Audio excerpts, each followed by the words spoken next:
Hi hello வணக்கம் மக்களே. இன்னைக்கு நம்ம என்ன பார்க்க போகிறோம் அப்படின்னா ஒரு சமையல் குறிப்பு தான் பார்க்க போகிறோம். இது எங்கள் வீட்டில் ஒரு சின்ன ஃபங்க்ஷன் நடந்துச்சு. அந்த ஃபங்க்ஷன் அப்போ எங்கள் வீட்டுக்கு பண்ணுற ரெகுலர் செஃப் தான் இந்த ஃபங்க்ஷனையும் ஹேண்டில் பண்ணியிருந்தார். ஹேண்டில் பண்ணி அந்த ஃபங்க்ஷனோட எண்டில் எல்லாருமே சாப்பிட்டுட்டு ரொம்ப நல்லா இருந்துச்சு அப்படின்ட்டு புகழ்ந்துட்டு நிறைய பேர் திரும்ப அந்த பொருளை எங்கிட்ட ஃபங்க்ஷன் முடிஞ்ச பிறகு எங்கிட்ட மீதி இருந்த பொருளை வாங்கிட்டு போனாங்க. அந்தளவுக்கு பொருள் தட்டுப்பாடு இல்லாமல் இது வரைக்கும் நடந்த எல்லா ஃபங்க்ஷன்லையுமே ஒரு ஃபங்க்ஷன்லையுமே தட்டுப்பாடு இல்லாமல் அழகாக பண்ணி கொடுத்துருந்தாங்க. ஸோ இன்னைக்கு பார்க்குறீங்க அப்படின்னா இதுதான் பண்ணிட்டு இருக்கிறாங்க. ஸோ நல்லா சிக்கன் பீஸ் எல்லாம் மசாலா போட்டு கிண்டிட்டு இதில் இப்போ தயிர் விட்டுருக்காங்க. நான் கூட கேட்டேன் எதுக்கு தயிர் ஊற்றுறீங்க அப்படின்ட்டு. ஸோ அவங்க என்ன சொன்னாங்க அப்படின்னா அந்த சிக்கன் டைட் ஆகாமல் அழகாக சாஃப்டாக இருக்கும், அந்த சாஃப்ட்னஸ்க்காண்டி தான் தயிர் ஊற்றுறோம் அப்படின்ற மாதிரி சொல்லியிருந்தாங்க. ஸோ இந்த விஷயம் எனக்கு புதுசாக இருந்துச்சு. காரணம் சமையலுக்கும் எனக்கும் ரொம்ப தூரம்.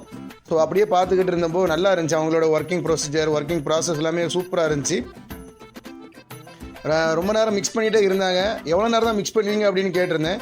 மசாலா எல்லா பீஸ்லையும் பிடிக்கிற வரைக்கும் மிக்ஸ் பண்ணுவோம் அப்படின்னு சொல்லியிருந்தாங்க. சரி, ஓகே, அதை விட்டுறலாம். சரி, மசாலா மிக்ஸ் பண்ணிவிட்டு எவ்வளோ நேரம் நம்ம ஊற வைக்கணும் அப்படின்னு கேட்டிருந்தோம். அதாவது இந்த மசாலா பிடிச்ச இந்த சிக்கனை எவ்வளோ நேரம் நம்ம டிஸ்டர்ப் பண்ணாமல் வைக்கிறோம் அப்படின்னு கேட்டிருந்தேன். ஸோ மசாலா பிடிக்கிறதுக்கு 1 hour ஆகும் அப்படின்ற மாதிரி சொல்லியிருந்தாங்க. குறையாமல் 1 hour நாங்கள் வைப்போம் அப்படின்னு சொல்லியிருந்தாங்க. ஸோ நார்மலாக பார்த்தீங்க அப்படின்னா நீங்கள் பல வீடியோஸில் பார்த்துருப்பீங்க. பீஸில் நைஃப் வச்சு கத்தி வச்சு லைட்டாக கீறி விட்டுட்டு உள்ள மசாலா பிடிக்கிற மாதிரி வச்சுருப்பாங்க. அண்ட் சால்ட் போடுவாங்க, சம்திங் எல்ஸ்.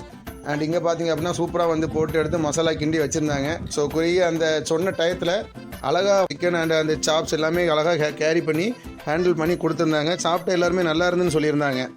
ஸோ இதை நான் ஏன் பதிவு பண்ண விரும்புகிறேன் அப்படின்னா நிறைய பேர் அகைன் ரிப்பீட்டாக வீட்டுக்கு போயிட்டு பாத்திரம் எடுத்து வீட்டில் வாங்கிட்டு போயிருந்தாங்க. ஸோ அந்த ஒரு பர்பஸ்க்காக தான்.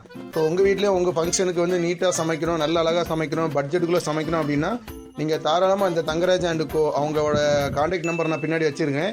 நீங்கள் கான்டாக்ட் பண்ணி நீங்கள் கூப்பிட்டுக்கலாம் அவங்கள. இது வரைக்கும் எங்களோட எல்லா ஃபேமிலி ஃபங்க்ஷனுக்கும் நாங்கள் அவங்கள தான் அழைக்கிறது. ஸோ இது வரைக்கும் எந்த ஒரு ஃபங்க்ஷனில் எந்த ஒரு கம்ப்ளைண்ட் வந்தது கிடையாது. அந்தளவுக்கு ரொம்ப ஃப்ரெண்ட்லியாக அவங்க வீடு மாதிரின்னு சமைச்சு கொடுத்துட்டு போவாங்க. ஸோ தேவைப்படுறவங்க நீங்கள் கால் பண்ணிவிடுங்க. எங்கே வந்தனாலும் அவங்க சமைச்சு கொடுக்க ரெடி. ஸோ நார்மல் வெஜ் சாப்பாடுலேருந்து chicken, biryani and fried rice, variety rice எல்லாமே அவங்க பண்ணி தருவாங்க அப்படின்ற மாதிரி என்கிட்ட ப்ராமிஸ் பண்ணியிருந்தாங்க. ஸோ தேவைப்படுறவங்க பார்த்து யூஸ் பண்ணிக்குவாங்க. நன்றி, வணக்கம்.